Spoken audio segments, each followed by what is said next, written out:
Hi hello ಎಲ್ರಿಗೂ ನಮಸ್ತೆ. Welcome back to my YouTube channel. ನನ್ನ ಹೆಸರು ಅನಿತಾ. ಆ್ಯಸ್ ಯೂಶ್ವಲ್ ಬೆಳಗ್ಗೆ ನಮ್ಮ ಕೆಲಸ ಸ್ಟಾರ್ಟ್ ಆಯಿತು. ಅಡುಗೆಗೆ ಹೊರಡ್ತಾ ಇದ್ದೀನಿ. ಹೊರಡುವಾಗಲೇ ನನಗೆ ಅದೆಲ್ಲಿಂದ ಸಿಗ್ತಾವೋ ನನ್ನ ಕಣ್ಣಿಗೆ ಬೇವಿನೆಲೆ ಅದನ್ನು ನಾನೇ ಫುಲ್ಲು ಆ ಚಿಗುರನ್ನೇ ತಿಂದು ತೀರ್ಸಾಕ್ಬಿಡ್ತೀನಿ ಅಂತ ಅನಿಸ್ಬಿಡುತ್ತೆ. ನೋಡಿ ಇದಿದೆ, ಇದನ್ನೊಂದು 2-3 ದಿನ ಬೇಕಾದರೆ ತೀರಿಸ್ಬಿಡ್ತೀನಿ ಅಂತ ಅನ್ಕೋತೀನಿ. ಸಿಕ್ತು, ಕಿತ್ಕೊಂಡು ಬಂದು ಆಂಟಿ ಮನೇಲಿ ತೊಳ್ಕೊಂಡು ತಿಂದೆ. ನಾನು ಎಲ್ಲಾದರೂ ಸುತ್ತ ನೋಡ್ತಾ ಇರ್ತೀನಿ, ಅಲ್ಲಿ ನೆಲನಲ್ಲಿ ಇರುತ್ತಾ, ಅಲ್ಲಿ ಅಮೃತ ಬಳ್ಳಿ ಇರುತ್ತಾ, ಅಲ್ಲಿ ಬೇವಿನೆಲೆ ಇರುತ್ತಾ, ಸುತ್ತ ನೋಡ್ತಾ ಇರ್ತೀನಿ ಏನಾದರೂ ಒಂದು ಸಿಗುತ್ತಾ ಅಂತ. ಆಮೇಲೆ ಹಂಗೆ ನಡ್ಕೊಂಡು ಹೋಗ್ತಾ ಇರುವಾಗ ನನಗೆ ಪಾರಿಜಾತ ಹೂಗಳು ಸಿಕ್ತು. ದೇವ್ರಿಗೆ ಶ್ರೇಷ್ಠವಾದ ಹೂಗಳು ಅಂತ ಹೇಳ್ಬಿಟ್ಟು ನಾನು ಸ್ವಲ್ಪ ಆಯ್ಕೊಂಡೆ. ಸಾಕು, ಟೈಮ್ ಆಗಿಬಿಡುತ್ತೆ ಅಂತ ಹೇಳ್ಬಿಟ್ಟು ಸ್ವಲ್ಪನೇ ತೊಗೊಂಡು ಬಂದೆ. ಅವ್ರ ಮನೇಲಿ ಚಪಾತಿ ಮತ್ತು ರಾ ವೆಜಿಟೇಬಲ್ ಸ್ಯಾಲೆಡ್ ಮಾಡಿದೆ, ಮತ್ತು ಟೊಮ್ಯಾಟೊ ರಸಮ್ ಮಾಡಿದೆ. ಆಲ್ರೆಡಿ ನಾನು ಬರೋಷ್ಟರೊಳಗೆ ಬಾಕ್ಸ್ ಕೊಡಬೇಕು ಅಂಕಲ್ಗೆ, ಅದರಿಂದ ಅವರು ರೈಸ್ಗೆ ಇಟ್ಬಿಟ್ಟಿದ್ರು. ಮತ್ತು ತೊಂಡೆಕಾಯಿ ಪಲ್ಯ, ಟೊಮ್ಯಾಟೊ ರಸಮ್ ಮತ್ತು ವೆಜಿಟೇಬಲ್ ಸ್ಯಾಲೆಡ್ ಇಷ್ಟು ಮಾಡಿಬಿಟ್ಟು ನಾನು ಮನೆಗೆ ಬಂದರೂ ಏನೂ ಕುತ್ಕೊಳ್ಳೋಂಗಿಲ್ಲ.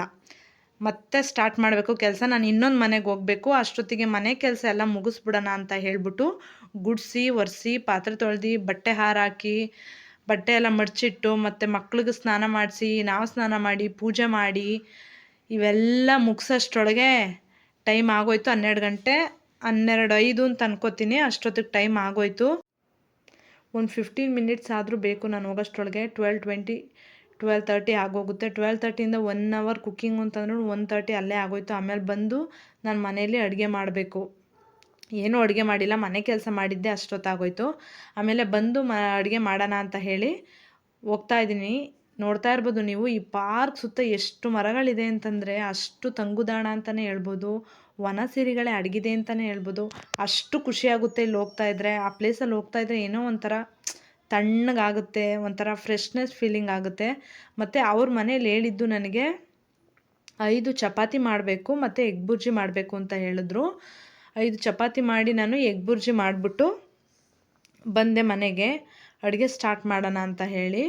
ಮತ್ತು ಮಕ್ಳಿಗೂ ಏನೂ ಕೊಟ್ಟಿಲ್ಲ. 1:30-2 ಗಂಟೆ ಆಗೋಗುತ್ತೆ. ನಾನು ಹಿಂಗೆ ಕೆಲಸ ಮಾಡಿದ್ರೂ ಅಷ್ಟೊತ್ತು ಆಗೋಗುತ್ತೆ. ಆಮೇಲೆ ಮತ್ತೆ ಪಾಪ ಅವ್ರಿಗೂ ಮಕ್ಳಿಗೂ ಬೆಳಗ್ಗೆ ಏನೋ ಸ್ವಲ್ಪ ತಿಂದಿರ್ತವೆ, ಬೆಳಗ್ಗೆನೂ ಅಷ್ಟು ತಿಂದಿರೋಕ್ಕಾಗಲ್ಲ. ಆಮೇಲೆ ಮಧ್ಯಾಹ್ನ ನಾನು ಮಾಡೋದಕ್ಕೂ ಅಷ್ಟು ಟೈಮ್ ಆಗಿಬಿಡುತ್ತೆ. ಆಮೇಲೆ ನಾನು ಬರುವಾಗ ಅವ್ರ ಮನೇಲಿ ತೊಂಡೆಕಾಯಿ ಪಲ್ಯ ಮತ್ತು ಟೊಮ್ಯಾಟೊ ರಸಮ್ ಮಾಡಿದೆ ಅಂತ ಹೇಳಿದೆ ಅಲ್ವಾ, ಅದು ಹೇಗೆ ಮಾಡೋದು ಅಂತ ನೋಡೋಣ. ನಾನು ಬರುವಾಗ ಫ್ರೆಶ್ ಆಗಿರೋದು ನಾನು ತೊಂಡೆಕಾಯಿ ತೊಗೊಂಡು ಬಂದೆ, ನಿಮಗೋಸ್ಕರ ತೋರ್ಸೋಣ ಇದು ರೆಸಿಪಿ ಅಂತ ಹೇಳಿ. ಮತ್ತು ಇವಾಗ ಅಲ್ಲಿ ನಾನು ಏನು ಮಾಡಿದೆ ಆ ಅಡುಗೆನ ಇಲ್ಲಿ ಸ್ಟಾರ್ಟ್ ಮಾಡೋಣ. ಅದು ಹೇಗೆ ಅಂತ ಸ್ಟೆಪ್ ಬೈ ಸ್ಟೆಪ್ ನೋಡ್ಕೊಳ್ಳಿ, ಮಾಡ್ಕೊಳ್ಳಿ. ಡಿಫ್ರೆಂಟ್ ರೆಸಿಪೀಸ್ಗಳು ನನ್ನ ಚಾನಲ್ನಲ್ಲಿ ಬರ್ತಾ ಇರ್ತವೆ. ಪ್ಲೀಸ್ ನೋಡಿ, ಸಪೋರ್ಟ್ ಮಾಡಿ. ಯಾರು ಫಸ್ಟ್ ನನ್ನ ಚಾನಲ್ ವಿಸಿಟ್ ಮಾಡಿದರೆ ಪ್ಲೀಸ್ ಸಬ್ಸ್ಕ್ರೈಬ್ ಮಾಡ್ಕೊಂಡು ನೋಡಿ, ನಿಮ್ಮ ಫ್ರೆಂಡ್ಸ್ಗಳಿಗೂ ಶೇರ್ ಮಾಡಿ. ನಮ್ಮ ಬ್ಯುಸಿ ಲೈಫಲ್ಲಿ ನಾವು ಹೆಲ್ತನ್ನು ಕಾಪಾಡ್ಕೋಬೇಕು, ಒಳ್ಳೊಳ್ಳೆ ರೆಸಿಪೀಸ್ಗಳನ್ನ ಕಲ್ತ್ಕೊಂಡು. ನನ್ನ ಚಾನಲಲ್ಲಿ ಅಷ್ಟು ಬ್ಯುಸಿ ಇದ್ರೂ ಅಷ್ಟು ಕೆಲಸ ಮಾಡಿಕೊಂಡು ನಾನು ಈ ಥರನೇ ನನ್ನ ರುಟೀನ್ನ ಇಟ್ಕೋಬೇಕು, ಈ ಥರ ಆಹಾರ ಪದ್ಧತಿನೇ ನಾನು ರೂಢಿಸ್ಕೋಬೇಕು ಅನ್ನೋದು ನನ್ನ ಗೋಲ್. ಮತ್ತು ಟೊಮ್ಯಾಟೊ ರಸಮ್ ಹೇಗೆ ಮಾಡೋದು ಅಂತ ನೋಡೋಣ. ಇವಾಗ ನಾನು ರೈಸಲ್ಲಿ ಇಟ್ಟಿದ್ದೀನಿ. ಇವಾಗ ಟೊಮ್ಯಾಟೊ ರಸಮ್ಗೆ ನಾನು 4 ಟೊಮ್ಯಾಟೊ ನಾನೇನು ಕಟ್ ಮಾಡಿಲ್ಲ, ಉಂಡೆನೇ ಬೇಯಿಸ್ಕೊತಾ ಇದ್ದೀನಿ. ಕಟ್ ಮಾಡಿ ಬೇಯಿಸ್ಕೊಳ್ಳೋರು ಹಂಗೆ ಬೇಯಿಸ್ಕೊಬೋದು. ಮತ್ತು ತೊಂಡೆಕಾಯಿ ಪಲ್ಯ, ಮತ್ತು ತೊಂಡೆಕಾಯಿ ಪಲ್ಯಕ್ಕೆ ಎಣ್ಣೆ, ಸಾಸಿವೆ, ಕರಿಬೇವು ಮತ್ತು ತೊಂಡೆಕಾಯಿ ರೌಂಡಾಗಿ ಕಟ್ ಮಾಡಿ ನಾನು ಒಗ್ಗರಣೆ ಹಾಕ್ಕೊಂಡಿದ್ದೀನಿ. ಅದಕ್ಕೆ ಏನು ಪೌಡರ್ ಬೇಕು ಇವಾಗ ಮಿಕ್ಸಿಗೆ ಹಾಕ್ಕೊಳ್ಳೋಣ. ಉರಿಗಡಲೆ, ಒಣಮೆಣ್ಸಿನ್ಕಾಯಿ ಮತ್ತು ಕೊಬ್ಬರಿ, ಓಕೆನಾ. ಇದನ್ನು 3 ಹಾಕ್ಕೊಂಡು ಚೆನ್ನಾಗಿ ರುಬ್ಕೋಬೇಕು. ಎಷ್ಟು ನಿಮಗೆ ಖಾರ ಬೇಕೋ ಅಷ್ಟು ಹಾಕ್ಕೊಳ್ಳಿ. ನಾನೊಂದು 4 ಮೆಣಸಿನ್ಕಾಯಿ ಹಾಕ್ಕೊಂಡಿದ್ದೀನಿ ಅಷ್ಟೇ. ಅದನ್ನು ಪೌಡರ್ ಮಾಡಿ ನಾನು ಸೈಡಲ್ಲಿ ಇಟ್ಕೊಂಡಿದ್ದೀನಿ. ಇವಾಗ ಒಗ್ಗರಣೆ ಹಾಕಿದ್ದೆ ಅಲ್ವಾ, ಅದಕ್ಕೆ ಇವಾಗ ನನಗೆ ಅಂತಂದರೆ ಆ ತೊಂಡೆಕಾಯಿ ಮುಳುಗುವಷ್ಟು ನಾವು ನೀರು ಹಾಕ್ಬಿಟ್ಟು ಸ್ವಲ್ಪ ರುಚಿಗೆ ತಕ್ಕಷ್ಟು ಉಪ್ಪು ಹಾಕ್ಕೊಂಡು ನಾವು ಚೆನ್ನಾಗಿ ಬೇಯೋಕ್ಕೆ ಬಿಡಬೇಕು, ಓಕೆನಾ. ಇದರಲ್ಲಿರುವ ನೀರಿನಂಶ ನೀವು ನೋಡ್ತಾ ಇದ್ದೀರಾ ಅಲ್ವಾ, ಈ ನೀರಿನಂಶ ಎಲ್ಲ ಚೆನ್ನಾಗಿ ಬೆಂದು ಪೂರ್ತಿ ಅದು ಹಿಂಗೆ ಹೋಗಬೇಕು, ಓಕೆನಾ. ಇವಾಗ ನಾವು ಲಿಡ್ಡನ್ನು ಮುಚ್ಚಿ ಇವಾಗ ಬೇಯಿಸ್ಕೊಳ್ಳೋಣ, ಓಕೆನಾ. ಈಗ ನಾವು ಪೌಡರ್ ಮಾಡಿ ಇಟ್ಕೊಂಡಿದ್ದೆ. ಅದು ಯಾವ ರೀತಿ ಪೌಡರ್ ಅಂತ ನಾನು ತೋರಿಸ್ತೀನಿ. ಇವಾಗ ನೋಡ್ತಾ ಇರಿ, ಈ ಥರ ಡ್ರೈ ಪೌಡರ್ ಮಾಡ್ಕೋಬೇಕು. ನೋಡ್ತಾ ಇದ್ದೀರಲ್ಲ, ಈ ಥರ ಪೌಡರ್ ಮಾಡಿಕೊಂಡ್ರೆ ಸಾಕು. ನೋಡಿ, ಇನ್ನು ನೀರಿನಂಶ ಇದೆ, ಅದು ಚೆನ್ನಾಗಿ ಬೇಯಬೇಕು. ಬೆಂದು ಆ ಪೌಡರು ಅಂಟ್ಕೊಳ್ಳೋ ಥರ ಮಾತ್ರ ನೀರಿದ್ರೆ ಸಾಕು, ಒಂದು ಸ್ವಲ್ಪ ನೀರಿದ್ರೆ ಸಾಕು, ಅಷ್ಟು ಬೇಯಿಸ್ಕೋಬೇಕು. ಈಗ ನಾವು ಟೊಮೆಟೊ ರಸಮ್ಗೆ ಮೇಲೆ ಸಿಪ್ಪೆ ತೆಕ್ಕೊಂಡು ಇವಾಗ ನಾವು ಟೊಮೆಟೊ ರುಬ್ಕೊಳ್ಳೋಣ. ಟೊಮೆಟೊ ರುಬ್ಕೊಂಡು ಇವಾಗ ನಾನು ಸೈಡಲ್ಲಿ ಇಟ್ಕೊತಾ ಇದ್ದೀನಿ. ಅಷ್ಟೊತ್ತಿಗೆ ನಾವು ಅದು ತೊಂಡೆಕಾಯಿ ಎಲ್ಲ ಚೆನ್ನಾಗಿ ಬೆಂದಿತ್ತು, ನಾವು ಪೌಡರ್ ಮಾಡಿ ಇಟ್ಕೊಂಡಿದ್ವಲ್ಲ ಅದನ್ನು ಕೂಡ ಇವಾಗ ಹಾಕ್ತಾಯಿದ್ದೀನಿ. ನೋಡ್ತಾ ಇರ್ಬೋದು ನೀವು, ಅದರಲ್ಲಿ ಒಂಚೂರು ನೀರಿನಂಶ ಇಲ್ಲ, ಅದು ಪೌಡರು ಅಂಟ್ಕೊಳ್ಳುವಷ್ಟು ಮಾತ್ರ ನೀರಿರಬೇಕಷ್ಟೇ. ನೋಡಿ, ನಾವು ಉರಿಗಡಲೆ ಹಾಕಿರೋದ್ರಿಂದ ಅದು ಅಂಟ್ಕೊಳ್ಳೋ ಚಾನ್ಸಸ್ ಇರುತ್ತೆ, ನಾವು ಕೈ ಆಡಿಸ್ತಾ ಇರಬೇಕು. ಓಕೆನಾ? ಈ ಥರ ಮಾಡಿದ್ರೆ ಪಲ್ಯ ರೆಡಿಯಾಗಿರುತ್ತೆ. ಡಿಫ್ರೆಂಟ್ ರೆಸಿಪೀಸ್ಗಳಾಗಿರ್ಬೋದು ನನ್ನ ಚಾನಲ್ನಲ್ಲಿ ಬರ್ತಾ ಇರ್ತವೆ. ಯಾರಾದರೂ ಫಸ್ಟ್ ಟೈಮ್ ವಿಸಿಟ್ ಮಾಡಿದರೆ ಪ್ಲೀಸ್ ಸಬ್ಸ್ಕ್ರೈಬ್ ಮಾಡ್ಕೊಂಡು ನೋಡಿ.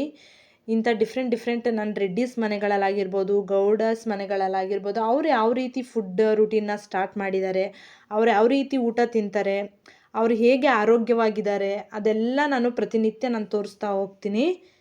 ಓಕೆನಾ? ಪ್ಲೀಸ್ ದಯವಿಟ್ಟು ಸಬ್ಸ್ಕ್ರೈಬ್ ಮಾಡ್ಕೊಂಡು ನೋಡಿ. ಇದು ಇವಾಗ ನಾನು ಟೊಮೆಟೊ ರಸಮ್ಗೆ ಒಗ್ಗರಣೆ ಹಾಕ್ತಾಯಿದ್ದೀನಿ. ಎಣ್ಣೆ, ಸಾಸಿವೆ, ಜೀರಿಗೆ ಮತ್ತು ಹಸಿರು ಮೆಣಸಿನ್ಕಾಯಿ, ಬೆಳ್ಳುಳ್ಳಿ, ಸ್ವಲ್ಪ ಇಂಗು, ಸ್ವಲ್ಪ ಅರಿಶಿನ ಹಾಕಿ ಸ್ವಲ್ಪ ಹುರ್ಕೋಬೇಕು. ಯಾಕಂದರೆ ಅರಿಶಿನದ ಹಸಿ ವಾಸನೆ ಎಲ್ಲ ಹೋಗಬೇಕು. ಇವಾಗ ನಾವು ರುಬ್ಬಿಟ್ಕೊಂಡಂತಹ ಟೊಮೆಟೊ ರಸನೂ ಕೂಡ ಇವಾಗ ಹಾಕೋಣ, ಮತ್ತು ಹುಣಸೆ ರಸನೂ ಕೂಡ ಇವಾಗ ಹಾಕಿ, ಮತ್ತು ಸ್ವಲ್ಪ ರುಚಿಗೆ ತಕ್ಕಷ್ಟು ಉಪ್ಪು, ಮತ್ತು ಸ್ವಲ್ಪ ಬೆಲ್ಲ, ಮತ್ತು ಸಾಂಬಾರು ಪೌಡರ್, ನಾವು ಮನೆಗಳಲ್ಲಿ ಮಾಡಿ ಇಟ್ಕೊಂಡಿರ್ತೀವಲ್ಲ ಸಾಂಬಾರು ಪೌಡರ್, ಅದನ್ನೇ ಹಾಕಿದ್ರೆ ಸಾಕು. ಇಷ್ಟು ಹಾಕ್ಕೊಂಡ್ರೆ ಟೊಮೆಟೊ ರಸಮ್ ರೆಡಿ. ಓಕೆನಾ? ಈಗ ನಮಗೆ ಎಷ್ಟು ಕನ್ಸಿಸ್ಟೆನ್ಸಿ ಬೇಕು ನಮಗೆ ಅನ್ನ ಸಾಂಬಾರಿಗೆ ಅಷ್ಟು ನಾವು ನೀರು ಎತ್ಕೊಂಡ್ರೆ ಸಾಕು. ಯಾಕೆಂದರೆ ಉಪ್ಪು, ಹುಳಿ, ಖಾರ, ಹುಳು, ಬೆಲ್ಲ ಎಲ್ಲ ಹಾಕಿದ್ದಾರೆ ಅಂತಂದರೆ ನಮ್ಮ ಆಯುರ್ವೇದ ಶಾಸ್ತ್ರದಲ್ಲಿ ಉಪ್ಪು, ಖಾರ, ಹುಳಿ ಅದು ಸಮ ಪ್ರಮಾಣದಲ್ಲಿದ್ದರೆ ನಮ್ಮ ದೇಹದ ಪ್ರಕೃತಿ ಚೆನ್ನಾಗಿರುತ್ತೆ ಅಂತ ಹೇಳ್ತಾರೆ. ವಾತ, ಪಿತ್ತ, ಕಫ ಅಂತ ಹೇಳ್ತಾರಲ್ವ, ಅತಿಯಾಗಿ ಜಾಸ್ತಿ ನಾವು ಯಾವುದು ತಿನ್ನಬಾರ್ದು, ಎಲ್ಲ ಒಂದು ಪ್ರಮಾಣದಲ್ಲಿ ತಿಂದರೆ ಅದು ಹೆಲ್ತ್ಗೆ ಒಳ್ಳೆಯದು. ಉಪ್ಪು, ಹುಳಿ, ಖಾರ ಒಂದು ಪ್ರಮಾಣದಲ್ಲಿರಬೇಕು ಅಂತ ಹೇಳ್ತಾರೆ.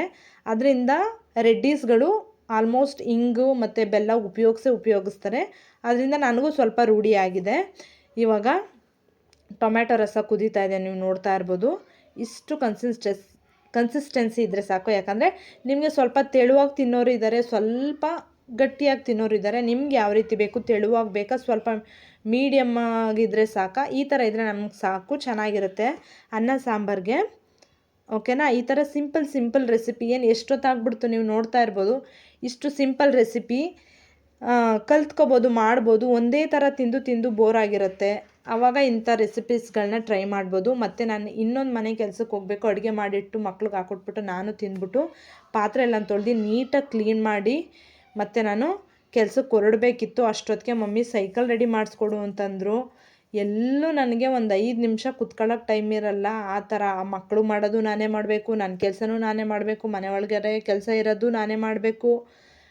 ಬೆಳಗ್ಗೆಯಿಂದ ಸಾಯಂಕಾಲ ನೈಟ್ 9 ಗಂಟೆ ತನಕನೂ ನನಗೆ ಇದೇ ಗೋಳು, ಇದೇ ರಾಮಾಯಣ, ಈ ಥರ ಆಗಿಬಿಡುತ್ತೆ. ಅಷ್ಟೊತ್ತಿಗೆ ಅಲ್ಲಿಗೆ ಹೋದೆ ಸೈಕಲ್ ಶಾಪ್ ಹತ್ರ. ಆಯಪ್ಪ ಪುಣ್ಯಾತ್ಮ ಅದೇನೇನೋ ಫುಲ್ ರೆಡಿ ಮಾಡೋಕ್ಕೆ 400 ರೂಪಾಯಿ ಅಂತ ಹೇಳ್ದ. ಇದಾಗಿತ್ತು ಇವತ್ತಿನ ನನ್ನ ದಿನಚರಿ ಅಂತ ಹೇಳ್ತಾ